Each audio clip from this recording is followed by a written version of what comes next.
Martha and Mary's story here this morning. Two sisters, and they responded to Jesus' presence in different ways. So let's ponder for a minute a few questions. Maybe what do we expect of Mary and Martha? What do they expect from each other? Well, we sure hear Martha's expectation that she wants Mary to get up and help her. And what does Jesus expect from them? So Martha's busy. She's busy preparing the meal. She's feeding everyone, making sure everyone is comfortable. Everyone has a place to sit, and making sure Jesus has what he needs. Yet there is Mary sitting at Jesus' feet, her focus on Jesus as she listens, and she just stays there. There is an invitation to her sister as well, to Martha. It's unspoken, but that invitation is to sit and to listen as well.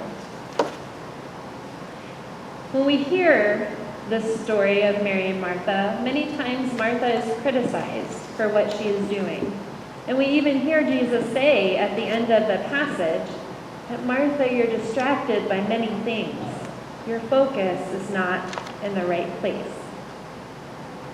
And we see two women with different personalities and different gifts. And we are invited into this story. And Jesus invites us too to listen and to respond.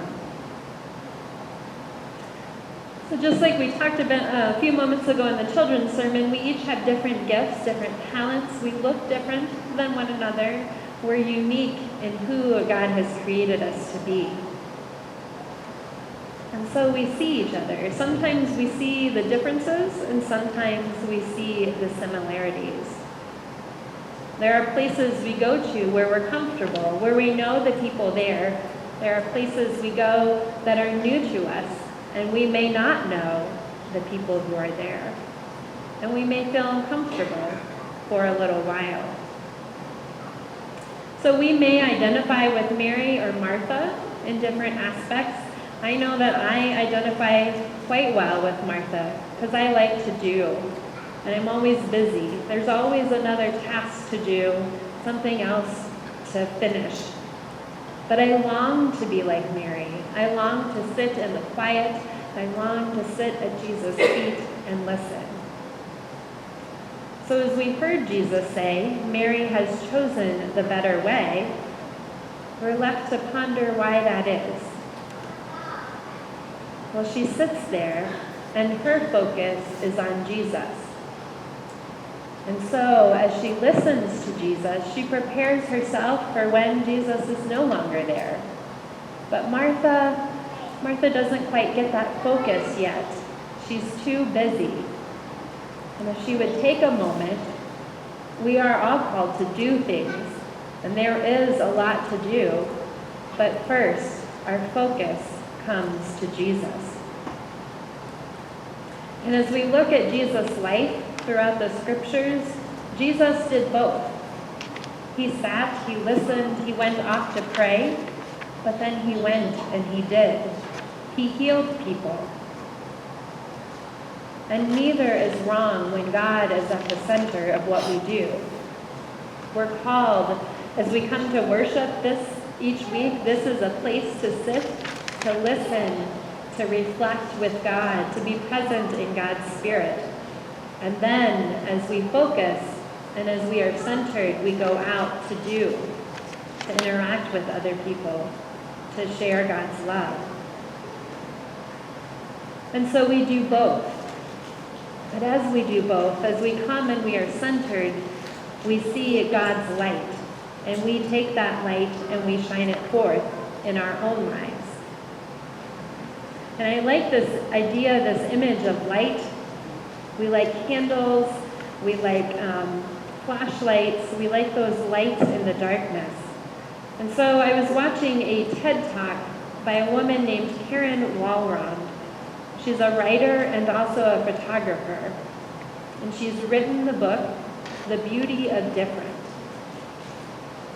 In her TED Talk, she points out that we each have something different about us. something unique that sets us apart. Sometimes in our lives, we might be made fun of for that, whatever that is different.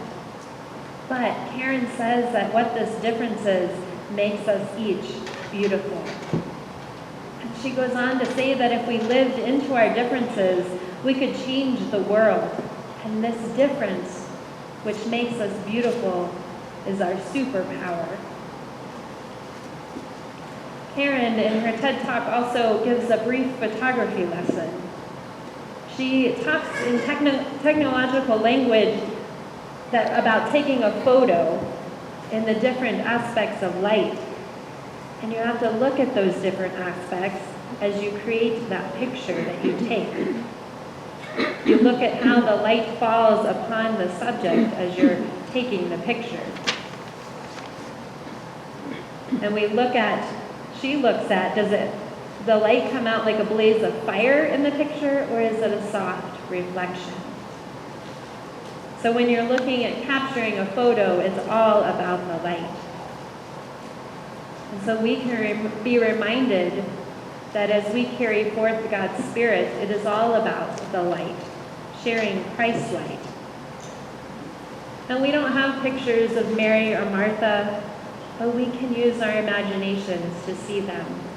Mary sitting at Jesus' feet, Martha busy with her tasks, and Jesus frustrated because he has something important to say.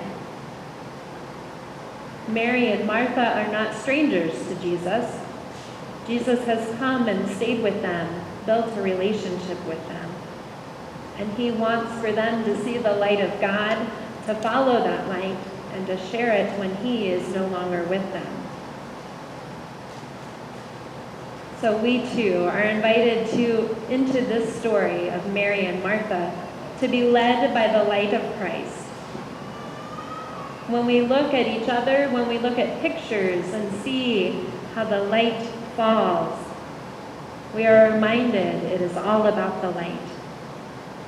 We're reminded that this invites us to look at our own lives, to reflect where Christ's light is.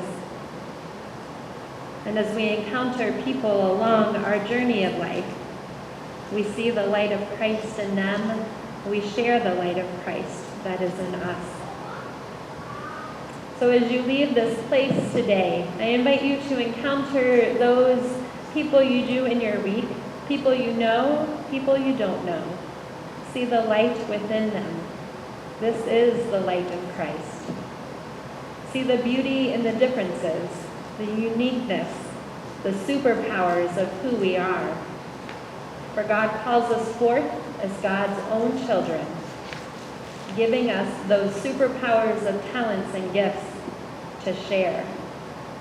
So let it be all about the light. Amen.